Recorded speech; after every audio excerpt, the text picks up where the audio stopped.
Hey my juniors, welcome back to the channel. तो आज हम लोग पढ़ने वाले हैं द बाल पोएम। अब बाल यानी कि कुछ बॉल से रिलेटेड है इस पोएम में।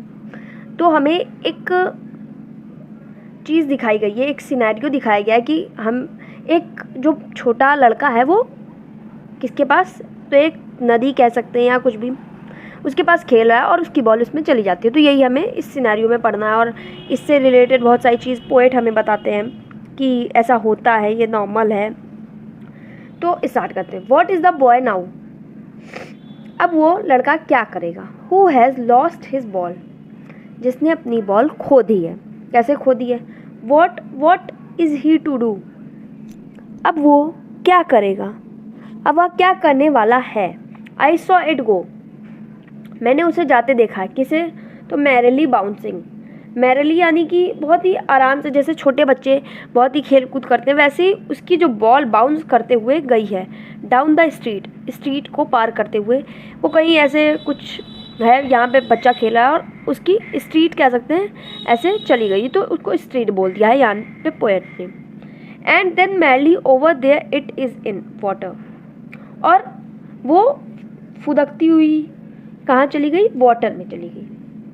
तो इसके जो पोएट हैं उन्होंने ये पूरा सिनेरियो अपनी कह सकते हैं खुद देखा कि उसकी बॉल चली गई। और पोएट कौन है, तो जॉन एलन MC एल्पिन बेरीमैन।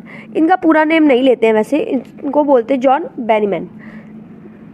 तो जॉन बेरीमैन ने ये पूरा सिनेरियो खुद देखा और अब वो इस पर क्या नेक्स्ट स्टैंजा में क्या बोलते हैं वो देख लेते हैं अब हम लोग। नो यूज टू से, उसे कहने का कोई फ़ायदा नहीं है। क्या नहीं कहने का फ़ायदा। Oh there are other balls, कि अरे उसे जाने दो, और भी बॉल्स, बहुत सारी बॉल होंगी या खरीद सकते हो आप। An ultimate shaking grief fixes the boy, अब उस लड़के के मन में बहुत ज़्यादा अनलिमिटेड वाला कह सकते हैं अल्टीमेट शेकिंग ग्रीफ यानी कि दुख हो रहा होगा।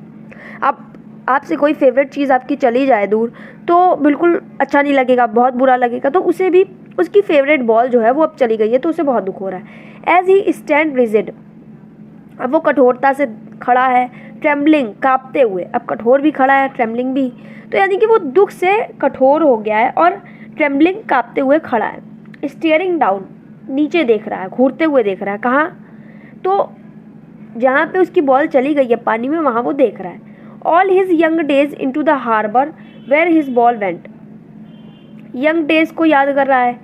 मतलब कौन से यंग डेज, अभी तो वो खुद बॉय है छोटा सा, तो उसके यंग डेज यानी कि जब वो बॉल के साथ पहले खेलता था, अपने मदर के साथ खेलता होगा, अपने फ्रेंड्स के साथ, या फिर डेली खेलता होगा, तो वो सारी जो मेमोरीज उसके साथ बॉल की हैं वो याद करते हुए जहाँ पे बॉल चली गई है वो उसे देख रहा है। तो आई होप ये समझ में आ गया होगा। अब हम लोग अपना नेक्स्ट स्टैंजा देख लेते हैं। I would not include on him, मैं मतलब पोएट जो है वो दूर से देख रहे हैं, लेकिन I would not include on him, मैं उसके पास जाके उसे कुछ नहीं बोलूँगा।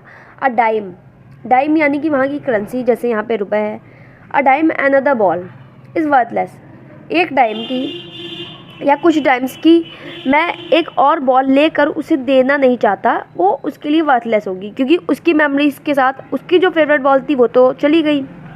Now he senses his first responsibility, अब वो अपनी फर्स्ट रिस्पॉन्सिबिलिटी को समझ पाएगा, महसूस कर पाएगा। इन अ वर्ल्ड ऑफ पोजेशंस यानी कि दुनियादारी, इस वर्ल्ड की दुनियादारी, जैसे कि बहुत सारी चीज़ें होती हैं, उन सब चीज़ों में, चालाकियों में कह सकते हैं, अब वो अपनी फर्स्ट रिस्पॉन्सिबिलिटी जानेगा।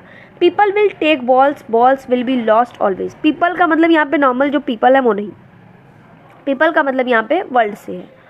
तो दुनिया उससे बार बार उसकी बॉल्स लेती रहेगी, हमेशा वो कोई ना कोई बॉल खोता रहेगा अपना।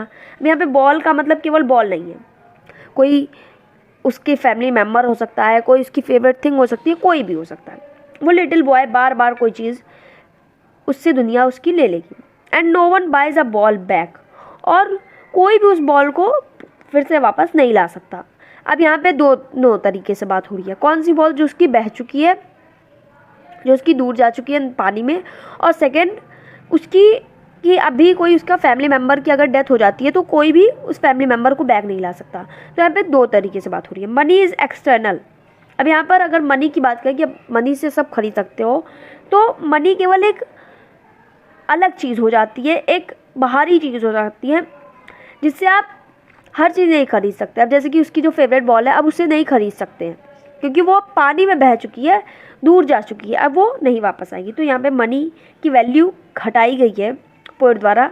अब हम लोग अपना लास्ट स्टैंजा देख लेते हैं। लास्ट स्टैंजा में क्या बोला है? मेन लास्ट स्टैंजा में हमें मोरल दिया गया क्या है? He is learning well behind his desperate eyes.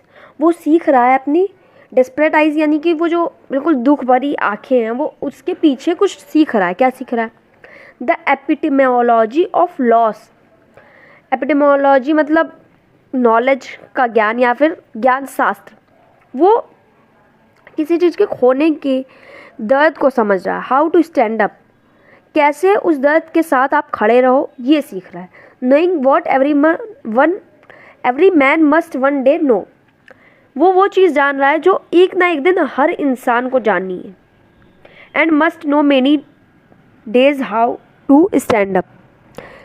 और बहुत लोग होते हैं उस चीज़ के अगेंस्ट खड़े होने में, उस चीज़ के दर्द के अगेंस्ट खड़े होने में बहुत दिन लगा देते हैं, बहुत साल लगा देते हैं। अब कोई फैमिली मेम्बर की डेथ हो जाती है, आपको एक बार लगता है आप उनके बिना आपकी लाइफ बेकार है, लेकिन टाइम अकॉर्डिंग टू टाइम आप उन्हें भूल जाते हो। कोई पेट होता है जो कभी कभी पेट की डेथ हो जाती है तो बहुत ज़्यादा दुख हो जाता है, लेकिन क्या होता है फिर धीरे धीरे आप अपनी लाइफ में बैक हो जाते हो। जस्ट लाइक कोरोना आया हमारी लाइफ में, एक बार लगा सबकी लाइफ रुक गई है, लेकिन फिर से धीरे धीरे वो अपनी जगह पे आ गई। तो वही बोल रहे हैं पोएट की हर इंसान को एक ना एक दिन चीज़ खोनी है, और वो जितना जल्दी ये चीज़ समझ जाए कि वो एक दिन कुछ ना कुछ खोएगा, इस चीज़ के अगेंस्ट वो खड़ा होना सीख ले कि वो कैसे उस चीज़ को सहेगा। तो आई होप पूरी पोएम अच्छे से समझ में आ गई हो। अगर वीडियो अच्छी लगी हो तो लाइक शेयर एंड सब्सक्राइब कर देना। मिलते हैं नेक्स्ट वीडियो में, तब तक के लिए बाय बाय और थैंक्स फॉर वॉचिंग।